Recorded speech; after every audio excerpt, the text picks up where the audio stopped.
Well, hello everyone. My name is George Leith. I'd like to speak to you about one of the common problems that business people are facing today, and that is, are they found on the internet with correct data, and what does their reputation look like online?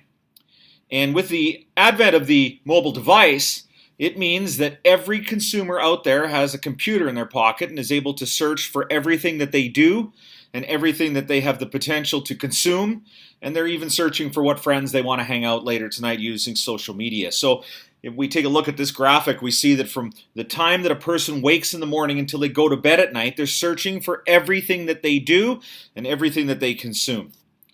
And buying decisions are made way before a consumer ever enters a store. In a recent survey, 83% of shoppers said that they had made their buying decision before they ever entered the store. So this means that research phase that consumers are doing is so vitally important to business people. And I have business people all the time ask me, why doesn't my phone ring and my door swing like it used to? I run an ad campaign and I don't get the traffic like I used to into my store. And that's because that research phase used to happen in your store and in your competitors' stores. But now I can shop with you and your competitors just with the click of a mouse going online and checking out the virtual doorway of a business.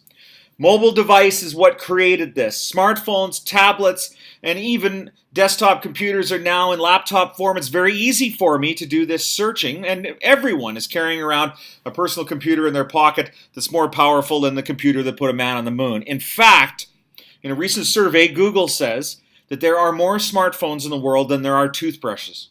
And that's a little disgusting. But it does mean that you're going to have to make sure that the profile that I find at the virtual doorway of your business is pleasing to me. This is the world we live in with online review sites, directory sites. Those worlds are kind of blurring now with social media. Facebook used to be a pure social media site. Now they're accepting reviews and are the largest business review platform out there, to the tune of about 3 times more reviews on Facebook than there are on Yelp.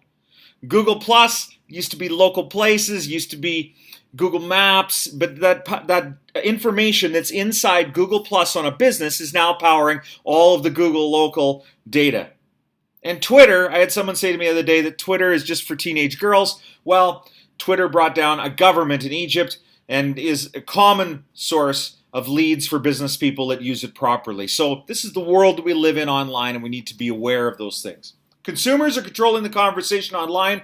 When we see an ad, a billboard for the new F-150 half-ton, we know that that's paid propaganda from the company. But when we see a review online from someone who has purchased and driven an F-150 half-ton, as consumers, we trust that data. So consumers are controlling a business's brands through the comments that they're leaving on review sites and social media. Now, what is this virtual doorway that I speak about? I'm going to prove to you in a few moments here that the virtual doorway to a business is more important than the actual doorway to a business. And this is part of the problem that business people are facing. We, as business people, are actual doorway people. That's where we go every day to work. We walk in the actual doorway to our business, and we make sure that thing looks good. We make sure the lights are on the sign. We make sure that there's no dead bodies in the parking lot. We make sure that our products are dusted and displayed properly. Our staff are dressed in nice uniforms with embroidered logos on them. Like, we have that actual doorway thing nailed. But the majority of business people have paid virtually no attention to the virtual doorway to their business, and today it's more important than the actual doorway. So what is the virtual doorway to your business? It's 2 things. The first, your digital footprint, the information that you hand out to consumers on your business card. Now, there isn't a business person out there that would hand out the wrong information on their business card. But yet, you have wrong information across the numerous listing sites online. Wrong phone numbers, old addresses, no email or no website address. It's pretty important that we have that information correct. The second piece to this virtual doorway is what others are saying about you. That comment I said earlier about consumers controlling conversations. Well, this stuff on social media and review sites is dramatically affecting the inbound leads that are coming to your business. Reputation and presence go hand in hand. If you have good visibility, but everywhere I read about you, people say you do a bad job, I see businesses like that as a scam. Consequently, if you have a good reputation but nobody can find you online because you have wrong listing data, meaning wrong phone numbers, old addresses, no website listing, that's a shame because consumers like shopping with you and say good things about you. It's just that no one can find you. We as business people today need to be found and trusted online. One of the biggest issues that today's business people face is being found online, and there's a number of different places that you could be found and that you should have correct data. One of those that I'd like to highlight is TomTom. If you have the wrong address in TomTom for your business, how do you go about changing that? Or who do you talk to at Apple Maps to change your listing data? There are 4 companies that power all of the data on the internet. And through our listing distribution offering, we give you access to Factual, Axiom Info Group, and Newstar Localese. These 4 major data providers provide information to search engines, review sites, social sites, GPS and vehicle navigation, and online directories. And that universe is massive. 309 sources as of today and counting. There's some pretty big value in this 309 and counting. That's a bit of a dog's breakfast if you look through that list. So let's look for some of the value. The first piece of value in this list are our friends at TomTom, Apple Maps, and all of the vehicle navigation systems that are out there and the major vehicle manufacturers. The second source of value for a business person are some of the old yellow page sites that have translated to online directories, and Samsung and AOL. And a third set of value in that list includes local.com, restaurants.com, and yp.com. Now, I've just covered off 36 of 309, and there is enormous value there for business people that use our listing distribution service. Those 4 data providers will send out your business name, address, zip code, state, phone number, website, and business category, and coming in the next 12 months, hours of operation, photos, videos, get some of that rich data out there on some of these sites as well. We're also going to give you transparency into the back end and show you when these data providers have accepted the data and it's now correct. A very important piece. When did they take my data? We're going to send it every day, but we're going to show you when the data provider has accepted it, and then it begins the push throughout the next 12 months because it's annual subscription of that data to the various sites. This is the user experience that we're trying to fix. Wilkinson's Family Restaurant in Seattle has 4 different listings, all with incorrect addresses. Actually, one of these are correct, but when I search it online, I see 4 pins on my map device. I'm sure that's happened to you. It happens to me more often than not. Or we drive to the shopping mall to find a GNC so we can buy protein powder just to find out that that GNC location is closed and has changed locations quite some time ago, actually. This user experience coming up negative when we go to the trusted provider Google to find our business is what's hurting those inbound leads to our store. We can't call a business because they have a wrong phone number, or we can't arrive at their door to buy the product or service we're in the market for because they have the wrong address.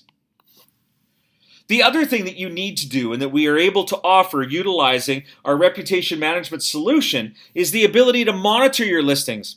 As you just saw, it's a bit of a challenge to get your listings correct online. So imagine if the listing site reverted back to the old data and now the old problem existed again. So when we pull a snapshot report and we look at your business online, which we are able to do, by the way, we can pull a report and show you the discrepancies in your listings. This is what happens under the hood, where the software takes the information for a client of ours called Beneflex Insurance Services in Santa Barbara and compares how they want to be seen, their anchor data, against what is found on the search engines, review sites, directory sites, and social sites online. And this is one of the reasons why we need to be monitoring our listings for accuracy. Because on the Yahoo local listing, you can see that there's some issues. They're denoted in red. There's a little problem around the name. There also is a problem that the website is missing and the phone number is wrong. And in this example, the phone number is really wrong. I call this a rogue listing because when you dial that number, you get Beneflex's direct competitor. So every inbound lead on Yahoo Local is going to the direct competitor's phone system. So we want to monitor your listings to make sure when we get them accurate, they stay accurate, and that we don't have one of these rogue listing items come up and hurt are inbound leads. How does your business show up in the Google Local Places rank? Now, it's a 7-pack for most businesses. In some business verticals like hotels and casinos and restaurants, we're starting to see a carousel across the top with 25 or 30 different businesses listed. That's because as a consumer, we want more choice in those categories. But for the category that I'm showing you as an example here in Gulfport, Mississippi, I'm showing you hair salons, and Google has given us 7. And those 7 hair salons are the 7 best hair salons in Gulfport, Mississippi. Now, how did they get that rank of being the 7 best? Well, it's a couple of things. Google has made it vitally important that you have a Google Plus page to show up on that rank. You have to have a Google Plus page for your business. It's the single most important thing that you can do to be found on the internet. The second thing, you need to have some Google reviews. But the third and most important thing in this list is you need to have consistent online listing data. When I asked for hair salons in Gulfport, Mississippi, Google, in the snap of an eye, under the hood, went out, monitored all the places that looked like hair salons, and delivered the 7 with the best data. So when I say the 7 best hair salons in town, I mean the 7 with the best data that have a Google Plus page. And if you have Google reviews, it helps your ability to show up in the local places rank, or what I like to call the Magic 7. When you arrive in the Magic 7, it's like this experience. Imagine that every store in the shopping mall sells the exact same product and service. You're going to go to the one that looks the best. That's what the online experience of the Magic 7 is, or the carousel. I want a restaurant and I'm getting 27 of them. And now I can virtually shop in a number of them to see the one that I like the best. Imagine if there were 5 consumers standing outside of the Middle Smiles Dental Clinic. And those consumers were saying things like, "Don't come in here. These people don't know what they're doing. They never get to my appointment on time. I'm always late. The dentist poked my gums last time and left me bleeding." Imagine 5 consumers standing outside of that mall, the shopping mall, the dentist in the middle, saying, "Don't come in here." That's what online reviews are like. We're going to these virtual doorways of businesses, and there's consumers sitting there saying, "Don't come in here. These people don't do a good job of taking care of their customers." That's how damaging this word of mouth can be to businesses. And in a recent survey, and I'd like to draw your attention to the 90% number on this slide, Nielsen did this survey with US consumers, and 90% of them came back and said their buying decisions are influenced by online reviews. We are starved for online reviews. We love them as consumers. We can decide if we're going to go to a business. We just look and we see that rank. Oh, 471 people gave this thing a 4.5. Good enough for me. I'm going to go there. You can run all the traditional advertising that you want for your business. You can run billboards, radio, TV, newspaper. You can run digital display ads. You can hand out flyers in the street corner. But when I do a search for your business and I see negative reviews, it's all for naught. I'm just going to go to the competitor. So how do we deal with businesses when they have reviews? And I have found that every business in North America falls into one of these 3 scenarios. They either have no reviews, which in 2014 leads me to believe they may not even be in business. When I see a business with no reviews, I go, "Oh, are they even open?" Because every business pretty much has some sort of an online review profile. Or the businesses have nothing but negative reviews, meaning I'm just going to go to the competitor that has some good reviews. Or businesses have a whole bunch of reviews, a healthy review pipeline that they're doing nothing with. And we offer a solution for all 3 of these. The first thing you need to be aware of in the review landscape is we cannot let this negative word of mouth, or even positive word of mouth, just sit there without engaging it anymore. We would never ignore someone that had left a live review at our business. Imagine someone comes up to us in our business and starts giving us a review, commenting on the product or service they bought and how it went, if it was good or bad. We would never ignore that person live. So why would we ignore them in the review universe where 90% of US consumers are going to make their buying decisions? There are 3 steps to respond to a negative review. Here is a negative review about my dental clinic. Jason Whitman has let it be known that he's not very happy with us. Well, the first step is, as a business person, we need to say we're sorry, whether we are or not. This is not the place to get an argument with a consumer. It's It's called a brand meltdown. It never goes well for the business. Say you're sorry. And leave a little marketing. Say something like, oh, that must be an isolated incident. Normally, people rave about our customer service, from the receptionist right through to our dentist. I'm anxious to hear what happened and see if we can rectify the problem. Give me a call. I own the place, and I'd like to work it out. If someone was standing in your store reviewing you positively or negatively, number one, you would never ignore them. Number two, you would deal with the issues. The reason we want to get them on the phone also mimics something we would do in real life. If I came into your store and was ranting and raving in a negative fashion, would you have it out with me right at the front counter in front of all my staff and all the other potential customers? No, you wouldn't. You would invite me into your office, a quiet room where we can discuss the problem. You could offer some sort of remedy for the issue. And it all happens quietly between you and the customer. That is what we're trying to mimic here. Get the customer on the phone. Solve the problem. If you have to give them the experience, that's up to you. But you solved the problem. It didn't happen online. You did the right thing online that people reading this go, oh, the business person cares. Oh, they do a great job of taking care of people. It must be an isolated incident. That happens. Oh, and they've even asked that consumer to give them a call. So everyone else reading the review thread sees the correct 3 steps to responding to a negative review. The consumer that had the bad experience is complaining about it. They're excited because a business person actually called and was concerned. And the business person is excited because by getting that person on the phone, you have a shot at what I like to call the holy grail of review management. Because the only person that can get rid of a negative review is the person that posted it in the first place. And the only hope you have of getting it removed is by dealing with the problem. At the conclusion of this transaction, you're fully within your right to say, would you please take down the negative review? So exciting stuff when it comes to dealing with a negative review. 3 very simple steps. Say you're sorry, leave some marketing, get the customer on the phone. The other thing we also need to do is harvest user-generated content. And I don't like that term because it's a bit of a tech term. I like to call reviews what they really are, and that is word of mouth. We've known since the dawn of time that word of mouth was the best form of advertising. It's also the worst for your business. From a negative advertising point, if you've got negative word of mouth out there.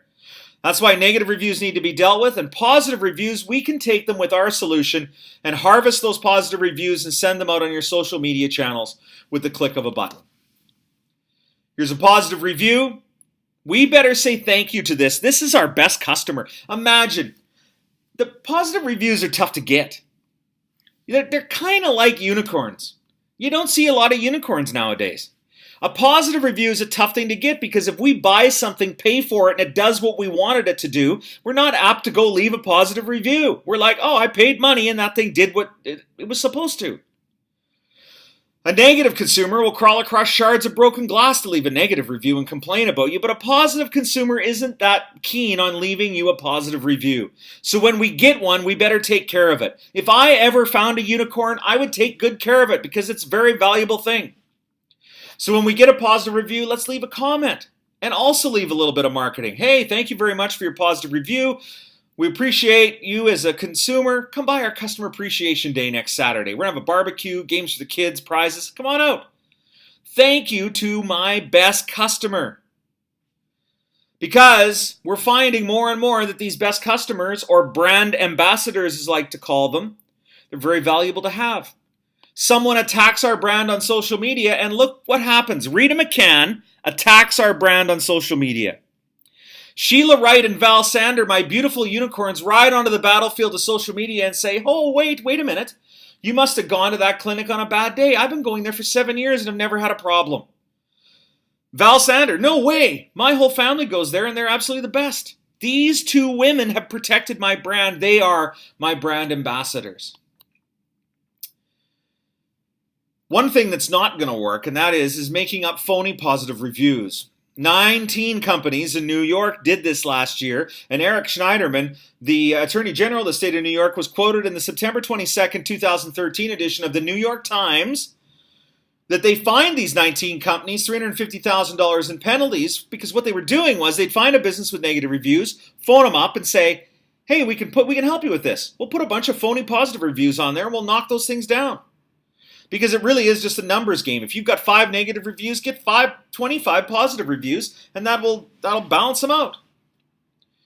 So Schneiderman and the boys at the Attorney General's office of the state of New York went out and got these companies and said, you're not going to be able to do that. We're going to fine you because this is worse than old-fashioned false advertising.